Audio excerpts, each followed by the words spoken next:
तो एक क्वेश्चन करते हैं, if p is the first term of n arithmetic means between two numbers and q is the first term of n harmonic means between the same numbers,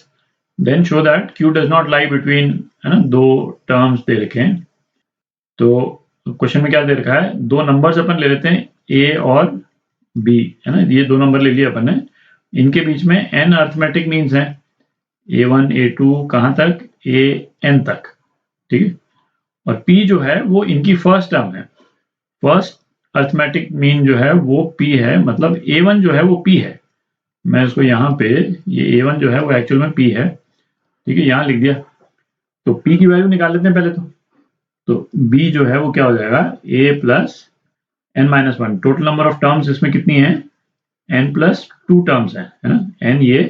और ये first term और ये last term, तो n plus two terms है। तो a plus n minus one D, तो n plus two minus one, तो n plus one into D, ठीक है। तो d क्या हो गया, b माइनस ए अपॉन n प्लस वन हो गया। तो p जो दे रखा है, p क्या हो गया, p है a प्लस डी के बराबर, तो ये हो गया a plus b minus one upon n plus one.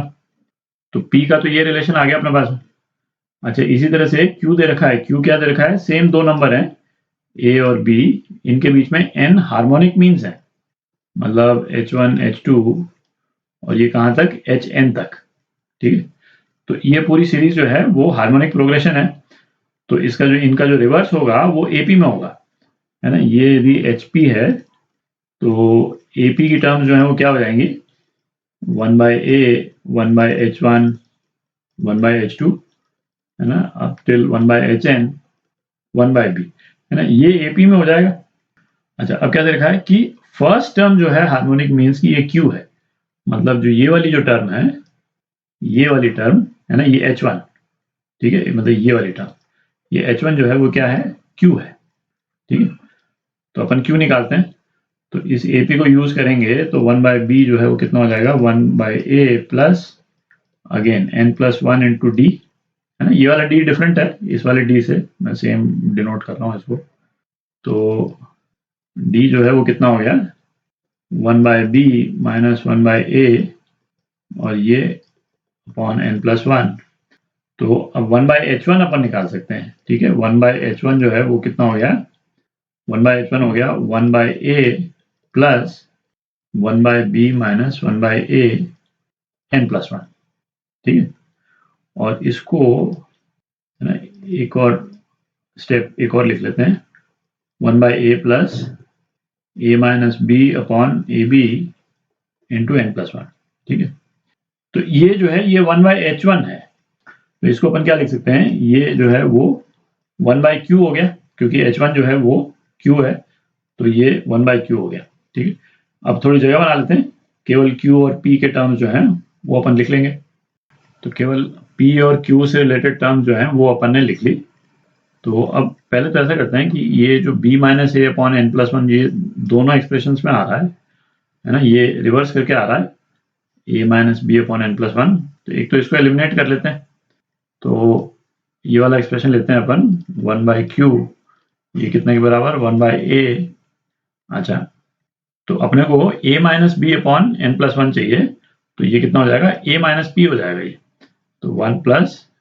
a minus p upon a b, ठीक है, ये एक्सप्रेशन हो गया। इसको अपन सिंप्लीफाई कर लेते हैं, तो क्या आ जाता है अपने पास में, b into a minus q, और ये किसके बराबर होगा, q into a minus p के बराबर हो गया, ठीक है। अब इस वाले एक्सप्रेशन से b की वैल्यू लेकर के और इसमें डाल देते हैं, तो ये क्या आ जाएगा, है ना, b की वैल्यू है आपकी n plus one into p minus a plus a into a minus q, और ये कितने के बराबर, q into a minus p के बराबर आ जाएगा। अच्छा, अब इसको हम ब्रैकेट को खोल देते हैं और रीअरेंज कर लेंगे, तो अपने पास में क्या एक्सप्रेशन आ जाता है, एक क्वाड्रेटिक इक्वेशन आ जाती है a में, है ना, n a square plus a into q minus n p minus n q minus p plus n p q is equal to 0। ठीक, तो ये क्या हो गया, NA²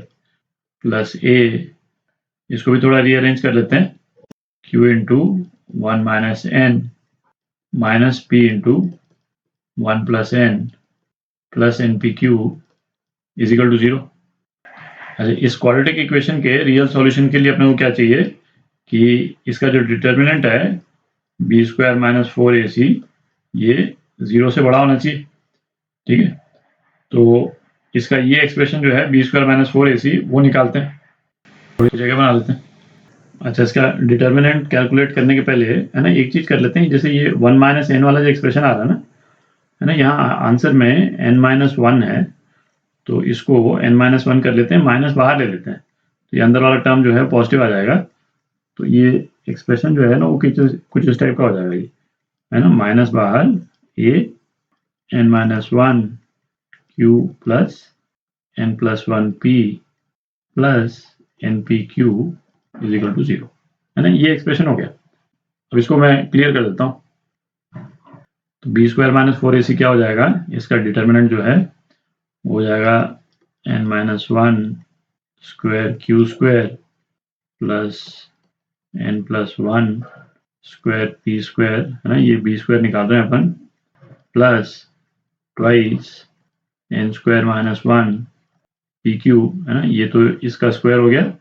minus 4AC minus 4n² pq। ठीक है, और ये हमको चाहिए ग्रेटर देन 0 चाहिए, तो इसको अपन रीअरेंज कर लेते हैं, तो क्या आ जाता है, q² minus twice n² plus 1 upon n minus 1 whole square into pq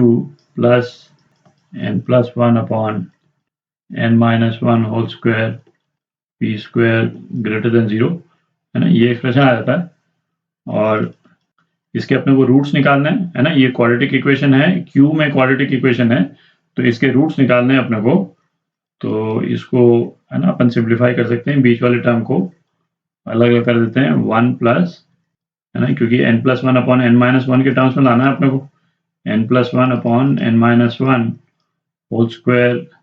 into pq plus n plus 1 upon n minus 1 whole square p², ये ग्रेटर देन 0 होना चाहिए, तो ये क्या आ जाएगा, q माइनस p, और दूसरी टर्म क्या आ गई, q minus n plus 1 upon n minus 1 whole square into p, ये होना चाहिए ग्रेटर देन 0 होना चाहिए। तो ये एक्सप्रेशन ग्रेटर देन 0 कब होगा कि या तो ये दोनों टर्म लेस देन 0 हो, और या फिर ये दोनों टर्म ग्रेटर देन 0 हो। ठीक है, तो अच्छा, दूसरा हम ये भी देख सकते हैं कि n plus 1 upon n minus 1 whole square जो है ये ग्रेटर देन 1 है। ठीक है, तो p के कंपैरिजन में ये वाला जो एक्सप्रेशन है, ये जो पूरा जो एक्सप्रेशन है p के कंपैरिजन में, ये ग्रीन वाला एक्सप्रेशन बड़ा है ना, p छोटी टर्म है, ये ग्रीन वाली टर्म जो है बड़ी टर्म है। ठीक है, तो ब्रैकेट के दोनों टर्म जो है नेगेटिव होने के लिए हमको क्या चाहिए कि या तो q लेस देन p हो, है ना, इस केस में दोनों ब्रैकेट जो है नेगेटिव हो जाएंगे क्योंकि p जो है वो छोटा नंबर है। ठीक है, और दोनों ब्रैकेट्स पॉजिटिव होने के लिए हमको क्या चाहिए, q जो है वो greater than n plus 1 upon n minus 1 whole square p, है ना, ये एक्सप्रेशन चाहिए, है ना, या तो ये ट्रू हो या ये ट्रू हो। तो इसका मतलब क्या निकला, जो हमको प्रूव करना था, q does not lie between p and ये n plus 1 whole square n plus 1 upon n minus 1 whole square p, है ना, वही अपन ने प्रूव कर दिया, है ना, ये अपनी नंबर लाइन है, तो p यहाँ आएगा और ये वाली टर्म जो है n plus 1 upon n minus 1 whole square p,